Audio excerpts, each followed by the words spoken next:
এই তরমুজের ভেতর থেকে এক আশ্চর্য ও অদ্ভুত বাছুর জন্ম নেয়।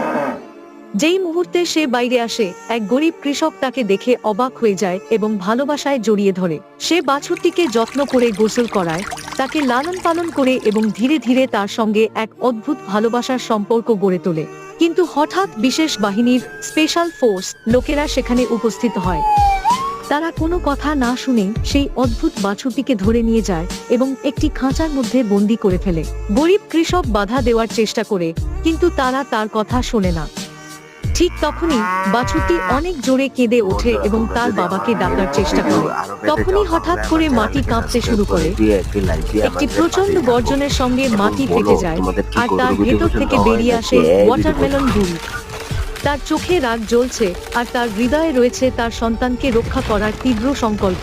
এক মুহূর্ত অপেক্ষা না করে বুল বিশেষ বাহিনীর ওপর ঝাঁপিয়ে পড়ে।